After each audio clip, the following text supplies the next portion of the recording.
पंढरपूर मंगळवेढ्याच्या राजकारणातून एक मोठी बातमी समोर येते. विठ्ठल कारखान्याचे माजी चेअरमन भगीरथ भालके आणि भैरवनाथ शुगरचे अनिल सावंत हे दोन्ही नेते शिवसेना शिंदे गटात प्रवेश करण्याच्या तयारीत असल्याची शक्यता वर्तवण्यात येते. या पार्श्वभूमीवर या दोन्ही नेत्यांनी उद्या मंगळवेढ्यात कार्यकर्त्यांची एक महत्त्वाची विचारविनिमय बैठक बोलावली. या बैठकीकडे संपूर्ण पंढरपूर मंगळवेढा मतदारसंघाचं लक्ष लागून राहिलेलं आहे. गेल्या काही दिवसांपासून भगीरथ भालके यांच्या राजकीय भूमिकेकडे संपूर्ण जिल्ह्याचं लक्ष लागलं होतं.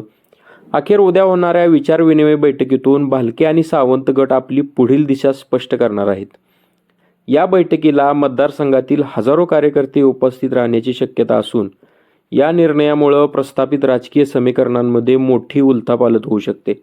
विधानसभेच्या दोन्ही निवडणुकात भगीरथ भालकेंचा पराभव झालेला असला तरी त्यांच्या मताचा टक्का मात्र वाढलेला दिसून आलाय आणि त्यात अनिल सावंत गटाची जर जोड मिळाली तर पंढरपूर मंगळवेढ्यात शिवसेनेचं पारडं जड होऊ शकतं.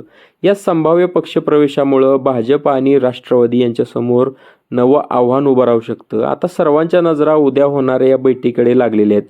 भगीरथ भालके आणि अनिल सावंत उद्या काय निर्णय घेतात आणि पंढरपूर मंगळवेढ्याचा भगवा अधिक गडद होतो का हे पाहणं औत्सुक्याचं ठरणार आहे. धन्यवाद.